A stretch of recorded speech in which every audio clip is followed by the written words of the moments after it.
Republican നേതാവ് Donald ട്രംപിൻ്റെ ഒരു പുതിയ നീക്കം ശ്രദ്ധ നേടുകയാണ്. അദ്ദേഹത്തിൻ്റെ ഓൺലൈൻ സ്റ്റോറിൽ ട്രംപ് 2028 എന്നെഴുതിയ ഉൽപ്പന്നങ്ങൾ വിൽക്കുന്നു എന്നതാണ് ശ്രദ്ധ നേടുന്ന നീക്കം.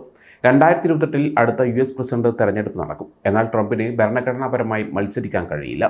78 വയസ്സുള്ള ട്രംപിൻ്റെ ജനപ്രീതി ഇപ്പോൾ കുറഞ്ഞു വരുന്നതായി അഭിപ്രായ സർവേകൾ പറയുന്നുമുണ്ട്. എന്നിരുന്നാലും മൂന്നാമത്തെ പ്രസിഡന്റാകാൻ അദ്ദേഹം ആഗ്രഹം പ്രകടിപ്പിച്ചു എന്ന് വേണം ഈ നീക്കത്തിലൂടെ നമ്മൾ മനസ്സിലാക്കേണ്ടത്. എന്നാൽ അതിനായി ഭരണഘടന ഭേദഗതി ചെയ്യേണ്ടി വരും. അദ്ദേഹത്തിൻ്റെ അറ്റോർണി ജനറൽ ഉൾപ്പെടെയുള്ള രാഷ്ട്രീയ വിദഗ്ധർ ഇത് നടപ്പാക്കാൻ ബുദ്ധിമുട്ടാണെന്ന് പറയുന്നുമുണ്ട്. ട്രംപിൻ്റെ മകൻ എറിക് ട്രംപ് 2028 എന്ന് എഴുതിയ ചുവന്ന തൊപ്പി ധരിച്ച ചിത്രം സോഷ്യൽ മീഡിയയിൽ പങ്കുവച്ചത് വൈറലായിരുന്നു. ഈ തൊപ്പിയുടെ വില ഏകദേശം $50. ട്രംപിൻ്റെ വെബ്സൈറ്റിൽ ഈ ഉൽപ്പന്നത്തെക്കുറിച്ച് പറയുന്നത്, അമേരിക്കയിൽ ഉണ്ടാക്കിയ ഈ ട്രംപ് 2028 തൊപ്പി ധരിച്ച് നിങ്ങളുടെ അഭിപ്രായം അറിയിക്കുക എന്നാണ്. കടയിൽ ട്രംപ് 2028 എന്ന് എഴുതിയ ടീഷർട്ടുകളും ബിയർ കുപ്പികൾ തണുപ്പിക്കാനുള്ള മെഷീനും ലഭ്യമാണ്.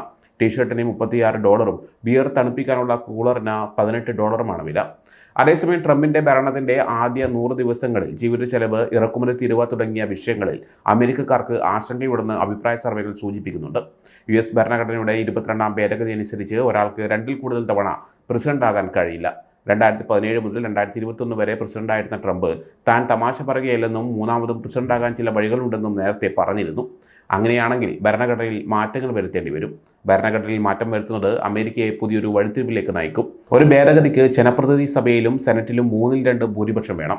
കൂടാതെ 50 സംസ്ഥാനങ്ങളിൽ 38 എണ്ണമെങ്കിലും ഈ ഭേദഗതിയെ അംഗീകരിക്കണം. ഇത് വളരെ ബുദ്ധിമുട്ടുള്ള കാര്യമാണ്. ട്രംപിന് സ്വന്തമായി പലതരം ഉൽപ്പന്നങ്ങളുണ്ട്. അത് അദ്ദേഹത്തിൻ്റെ രാഷ്ട്രീയ ജീവിതത്തിനും ബിസിനസ്സിനും വേണ്ടി ഉപയോഗിക്കുന്നുണ്ട്. അമ്മമാർക്ക് സമ്മാനമായി നൽകാൻ പിങ്ക് നിറത്തിലുള്ള പൈജാമകളും ട്രംപിൻ്റെ ലോഗോയുള്ള ക്രിക്കറ്റ് ബാറ്റുകളും കടയിൽ ലഭ്യമാണ്. 45, 47 എന്നീ നമ്പറുകളുള്ള കമ്മലുകളും മാലകളും വിൽക്കുന്നുണ്ട്. ഈ സംഖ്യകൾ ട്രംപിൻ്റെ 2 പ്രസിഡന്റ് ഭരണകാലത്തെയാണ് സൂചിപ്പിക്കുന്നത്. ന്യൂയോർക്ക് ടൈംസ് റിപ്പോർട്ട് അനുസരിച്ച് ട്രംപിൻ്റെ ക്രിപ്റ്റോ കറൻസിയായ ഡോളർ ട്രംപിൽ പണം നിക്ഷേപിച്ച 220 പേർക്ക് ട്രംപ് ഒരു അത്താഴ വിരുന്ന് നൽകുന്നുണ്ട്. മുമ്പ് ട്രംപ് സ്റ്റിക്കറുകൾ, ട്രംപ് യൂണിവേഴ്സിറ്റി കോഴ്സുകൾ, സ്വന്തം മീഡിയ കമ്പനിയായ ട്രൂത്ത് സോഷ്യലിൻ്റെ ഓഹരികൾ എന്നിവ വിറ്റിട്ടുണ്ട്. അമേരിക്കൻ ഗായകൻ ലീ ഗ്രീൻവുഡുമായി ചേർന്ന് God bless the USA Bible എന്ന പേരിൽ ഒരു ബൈബിളും അദ്ദേഹം പുറത്തിറക്കിയിട്ടുണ്ട്. ഇതിന് $59.99 വില. അതേസമയം വ്യവസായ പ്രമുഖൻ ഇലോൺ മസ്ക് ട്രംപ് ഭരണകൂടത്തിൻ്റെ സാമ്പത്തിക ഉപദേശക പദവി ഒഴിയുന്നു എന്ന വാർത്തകളും പുറത്തു വരുന്നുണ്ട്. ബിസിനസ്സിൽ കൂടുതൽ ശ്രദ്ധ കേന്ദ്രീകരിക്കാനാണ് തീരുമാനമെന്ന് മസ്ക് വ്യക്തമാക്കി. മസ്ക് പദവി ഒഴിയുന്നത് വൈറ്റ് ഹൗസും ട്രംപും സ്ഥിരീകരിച്ചിട്ടുണ്ട്. ടെസ്ല സാമ്പത്തിക പ്രതിസന്ധി നേരിടുന്ന സാഹചര്യത്തിലാണ് മസ്ക് US സർക്കാരിലെ തൻ്റെ ഇടക്കാല പദവി രാജിവെച്ച് കമ്പനിയുടെ പ്രവർത്തനത്തിൽ മുഴുവൻ സമയം ശ്രദ്ധ കേന്ദ്രീകരിക്കണമെന്ന് ഓഹരിയുടമകൾ ആവശ്യപ്പെട്ടെന്നാണ് റിപ്പോർട്ട്. ഗവൺമെൻറ് എഫിഷ്യൻസി ഡിപ്പാർട്ട്മെൻറ്റുമായുള്ള മസ്കിൻ്റെ കാലാവധി അടുത്ത മാസം അവസാനിക്കാനിരിക്കെയാണ് നേരത്തെ പദവി ഒഴിയുന്നത്.